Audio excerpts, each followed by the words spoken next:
Boa noite, galerinha. Tudo bem com vocês? Espero que sim. Vamos a mais uma aula de física. Hoje vamos falar um pouquinho sobre eletrostática. Bom, falando sobre eletrostática, a primeira coisa que a gente vai fazer agora é falar um pouquinho sobre como essa eletricidade surgiu. Então, falar um pouquinho da história da ciência. Então, no século VI a.C., alguns filósofos gregos, como Tales de Mileto, já faziam observações sobre os fenômenos elétricos. Eles utilizavam o âmbar, é uma resina fóssil. Tá? Quem lembra do filme O Parque dos Dinossauros, o Jurassic Park, o primeiro, o número 1, né, o volume 1, o senhorzinho, dono da ilha, tinha uma bengalinha e nessa bengalinha tinha uma pedrinha amarelinha, com um mosquitinho lá dentro. Então, essa pedra, né, essa resina fossificada é chamada de âmbar. Tá? Então, esse âmbar, ele conseguia, após ser atritado, atrair pequenos objetos. Âmbar, né, na Grécia, significa elétron, que para nós a definição seria eletricidade. Tá? Na região da Magnésia, na Turquia, observavam pedras que atraíam o ferro. Né? Lá nós chamamos de magnetos. E esses magnetos são os nossos famosos ímãs. Então nós temos aqui, ó, dois desenhos aonde representa aqui o âmbar, essa resina fóssil, né, resina fóssil, e a magnetita, tá? Que são os ímãs naturais. William Gilbert, lá no século XVII, físico e médico, estudou mais profundamente e concluiu que os outros corpos também atraíam pequenos objetos após serem atritados. Tá? E o Otto Guericke, físico alemão, descreveu ser possível haver a repulsão entre esses corpos que nós dizemos que estão eletrizados. Stephen Gray, físico inglês, utilizou fios para conduzir a eletricidade. Charles Dufay, físico francês, dizia que os corpos com eletricidades iguais se repeliam e diferentes atraíam. Benjamin Franklin, cientista americano, corpos com excesso desse fluido, né, eletrizado positivamente, e falta desse fluido eletrizado negativamente, e descobriu o poder das pontas dos para-raios. Tá? Esse poder de pontas significa que quanto mais pontiagudo é esse material condutor, é por esse local, por essa ponta, que há a concentração das cargas, e é por essa ponta que há a liberação da descarga elétrica. Petrus van Musschenbroek, em 1745, descobriu a condensação elétrica ao inventar a garrafa de Leyden, o primeiro capacitor que permitiu aumentar os efeitos da centelha elétrica. Tá? Ernest Rutherford, físico inglês, descobriu o núcleo do átomo. Tá? Então é importante, eu vou no próximo slide aqui, demonstrar a experiência que Rutherford elaborou. Então ele pegou aqui um recipiente fechado com uma fonte de partículas alfa, tá? E colocou somente um orifício por onde essa radiação, essa onda alfa, conseguia percorrer e ser atingida numa lâmina muito fina de ouro. Tá? Ao redor dessa lâmina fina de ouro, ele colocou um papel filme, um detector de partículas, um papel sensível a essa radiação alfa. E que foi a experiência, a conclusão que Rutherford obteve? Ele obteve que determinados raios atravessavam direto, sem sofrer nenhum desvio. Então, quer dizer que se atravessou direto a lâmina, significa que não tinha nada à sua frente. Mas alguns raios foram refletidos e inclinados aqui, ó, sofrendo algum desvio.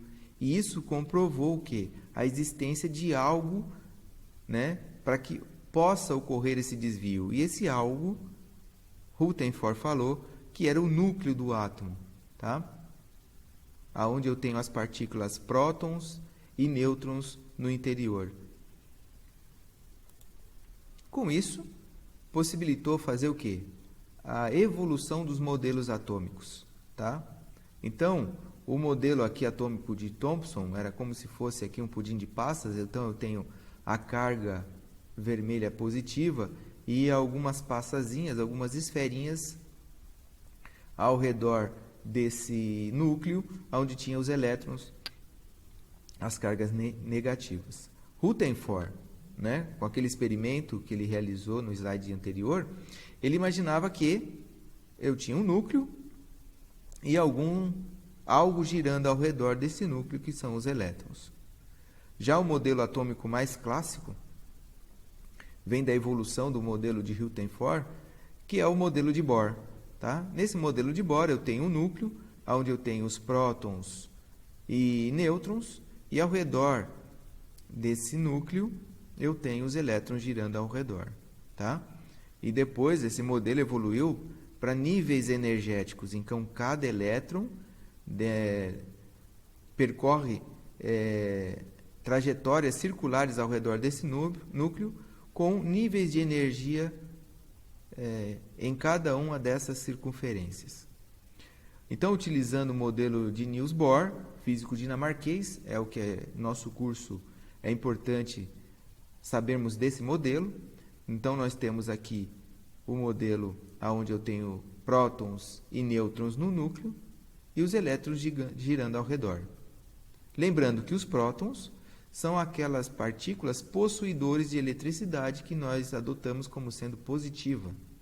E já os elétrons são aqueles possuidores de eletricidade negativa. Tá? Só para vocês terem uma ideia, com aquela experiência de Rutherford que a gente viu no slide anterior, aqui a massa do próton é 200 vezes maior que a do elétron. Então, o próton e os nêutrons são muito mais perceptíveis do que os elétrons que estão girando ao redor. Por isso que sofreu aquele desvio e Rutherford descobriu a existência do núcleo do átomo. Charles Auguste de Coulomb, físico francês, que executou o primeiro estudo sistemático e quantitativo da estática, demonstrando que as repulsões e as atrações. Então ele conseguiu, pessoal, um estudo quantitativo, ele conseguiu achar um valor, medir a quantidade de eletricidade que um corpo pode possuir. Já vamos ver mais para frente. Os resultados obtidos por Coulomb foram retomados e estudados por Pierre Simon, Laplace, Simon Dennis, Poisson, Biot, Carl Friedrich Gauss e Michael Faraday. Foram outros que, através do experimento de Coulomb, desenvolveram seu estudo, seu conhecimento, e achamos a eletricidade como ela se encontra hoje, né, bem avançada, onde se tornou a segunda fonte de energia mais importante, né, na vida moderna. Primeiro é o Sol, depois é a eletricidade. Imagina um mundo que nós vivemos sem a eletricidade, né? Voltaríamos a alguns séculos atrás. Então, a eletrostática, que faz parte do nosso curso aqui, é o ramo da eletricidade que estuda as propriedades e o comportamento das cargas elétricas que nós vamos considerar em repouso, ou que estuda os fenômenos do equilíbrio da eletricidade nos corpos, que de alguma forma se tornam carregados de cargas elétricas ou eletrizados. Então, o nosso curso vai mostrar justamente essas propriedades e comportamentos das cargas elétricas. Então, né, para início da nossa conversa, nós dizemos que tem alguns corpos que não dão choque. Você pode encostar a mão em determinados objetos e você não perceber a liberação de nenhuma eletricidade, não há choque, tá? Por que não há choque? Porque normalmente, quando eu tenho a mesma quantidade de cargas positivas com cargas negativas, nós dizemos que esse corpo está em equilíbrio. E se ele está em equilíbrio, esse corpo está eletricamente neutro, porque eu tenho a mesma quantidade de prótons com a mesma quantidade de elétrons. Tá? Então, pegando aqui o exemplo do desenho aqui de um átomo, à direita aqui, nós temos que no seu núcleo eu tenho 3 prótons, então aqui em vermelho são os prótons. E eu tenho 4 nêutrons, que são esses em azul. E tenho 3 elétrons girando ao redor desse núcleo. Como os prótons são positivos e os elétrons são negativos, eles têm a mesma quantidade. Se eles têm a mesma quantidade, nós dizemos que esse átomo está neutro. Então, quando eu tenho um corpo neutro, não há liberação de eletricidade. Está em equilíbrio. Consequentemente, não dá choque. Tá? Mas, quando algum deles estão em quantidades diferentes, dizemos que esse corpo está eletrizado. Então, eletrizado, a condição é que o número de prótons tem que ser diferente do número de elétrons. Mas, se eles são diferentes, eu vou ter, então, corpos com excesso de elétrons. Então, se ele tem mais elétrons do que prótons, nós dizemos que esse corpo está eletrizado negativamente. Mas eu posso ter também um corpo com falta de elétrons, né? Consequentemente, eu tenho mais prótons do que elétrons. Então, quando falta elétrons, nós dizemos que esse corpo está eletrizado positivamente. Pegando aqui como base o desenho dos átomos, nós temos aqui o primeiro aqui, ó. No seu núcleo eu tenho 3 prótons, 4 nêutrons, mas ao redor deles eu tenho 1, 2, 3, 4, 5, 6 elétrons. Consequentemente, 6 é maior que 3. Então, 6 elétrons é maior que 3 prótons. Consequentemente, esse corpo tem excesso de elétrons. Então, ele está eletrizado negativamente, esse átomo. Já o seguinte, aqui do lado, nós temos 3 prótons vermelhos em seu interior, 4 nêutrons aqui no núcleo, e somente 2 elétrons girando ao redor. Então, 3 prótons é maior que 2 elétrons. Então, 3 prótons, eu vou ter o quê? Falta de elétrons. Se eu vou ter falta de elétrons, eu vou ter um corpo eletrizado positivamente. Tudo bem? Então, só para a gente fazer aqui, pensar um pouquinho. Qual dos átomos abaixo é neutro? O átomo A ou o átomo B? Tá? Observando aqui o átomo A. Tá? Eu tenho aqui umas bolinhas vermelhas, ó. 1, 2, 3, 4, 5, 6, 7, 8. Tá? E as bolinhas amarelas, 1, 2, 3, 4, 5, 6, 7, 8 também. E o que eu vou ter aqui? Quantos elétrons girando ao redor? 1, 2, 3, 4, 5, 6, 7, 8. Opa! Então, para saber se um corpo está neutro ou eletrizado, eu preciso contar as bolinhas. Contando as bolinhas de fora e as bolinhas de dentro, eu vou achar valores com mesmas quantidades. Então, o átomo A é o átomo que está neutro. Consequentemente, o B, eu tenho o quê?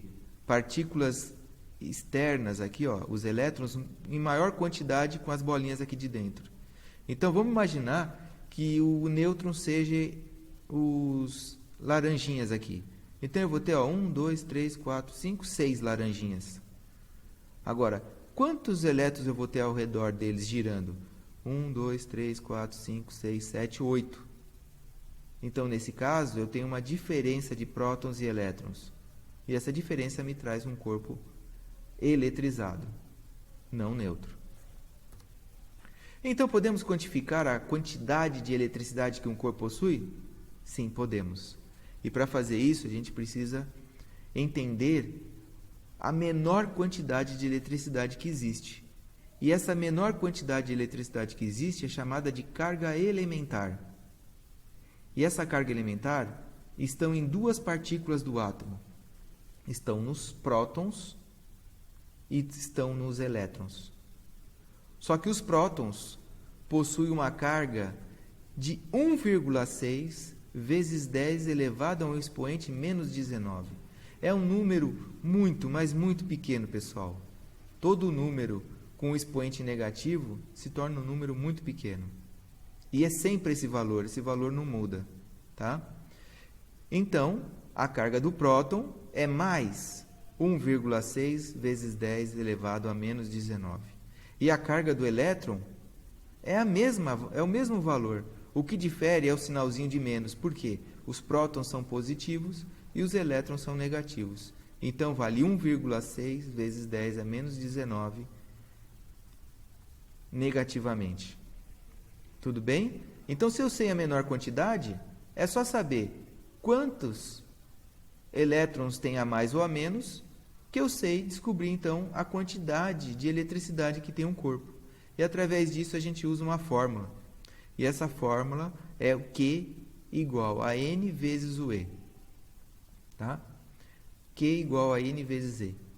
Eu costumo colocar uma frasezinha aqui, só para a gente identificar o que vem a ser o Q. O Q é o queijo, o N é o não, e o E engorda. Então, para saber a eletricidade de um corpo, é só decorar a frase, queijo não engorda. Tá? Só para a gente lembrar. Mas o que significa o Q de verdade? O Q é a quantidade de carga elétrica. E é medida com essa letra C maiúscula, a sua unidade de medida, que é chamada de Coulomb. Tá? O N é o número de elétrons em falta ou em excesso. Tá? É para saber a diferença entre prótons e elétrons. Essa diferença é o N. E o E é a carga elementar, que pode ser mais ou menos 1,6 vezes 10 elevado a menos 19. C maiúsculo significa Coulomb. Tá? Em homenagem àquele físico francês Auguste Coulomb. Então, toda a unidade de carga elétrica é dada em Coulomb. Aqui à direita eu coloquei uns prefixos, tá certo? Que justamente representam, por exemplo, o milli é o M, então significa fator menos 3. Então é 10 a menos 3. O micro, essa letrinha grega aqui, o mi, que significa 10 a menos 6. Então esse aqui são os valores do expoente. Então quando vocês estão falando de megacena, megabytes, eu tenho aqui o M maiúsculo, que significa 10 elevado a 6. Tá? O quilo, né, que a gente costuma comprar os alimentos, algumas coisas por quilo, né, nós temos o K. E esse K tem um expoente 10 elevado a mais 3. Tá? Que é o 1000, né? 1000, 1 milhão e assim sucessivamente. Então, quando vocês falarem de gigabytes, terabytes, que é a capacidade de armazenamento de um HD, né, do computador, eu tenho justamente o que? 10 elevado a 12. Então, são valores muito altos, como tem valores muito pequenos. Tá? Então, a física trabalha com essas coisas, macros e micros. Dando continuidade, peguei aqui 2 exemplozinhos para a gente poder calcular. Tá?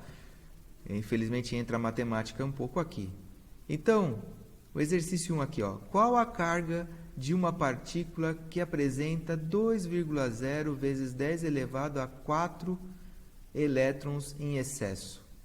Lembrando que excesso, o valor, o sinal da minha carga elétrica tem que ser sempre negativo. Então, eu vou pegar o valor do 2,0 vezes 10 elevado à quarta, é o valor apresentado aqui da quantidade de elétrons que existe na minha substância, e multiplicar por 1,6 vezes 10 a menos 19, que é a famosa carga elementar. Agora, como é que eu resolvo isso? Eu vou resolver da seguinte forma. Eu vou pegar o valor... Só um minutinho. Eu vou pegar aqui o valor 2, que está sozinho, e o valor 1,6 que está sozinho, e vou multiplicar esses dois valores. Então, 2 vezes 1,6 vai dar 3,2. Então, a primeira coisa que eu tenho que fazer é multiplicar os números que estão na frente da base 10 aqui. Depois eu vou pegar o quê? E resolver a base 10. Numa multiplicação de mesma base, base 10, eu vou conservar a base 10 E o que eu vou fazer com esses expoentes aqui? Eu vou fazer uma soma. Quanto que vai dar 4 menos 19? Menos 15. Aí, pessoal, esse é o valor da carga elétrica. Então, um corpo que tem 2,0 vezes 10 elevado a 4 elétrons em excesso, eu vou ter uma carga, uma quantidade de eletricidade menos 3,2 vezes 10 a menos 15. Se eu fizer dessa forma, eu vou acertar todos os problemas relacionados às cargas elétricas. Exercício 2.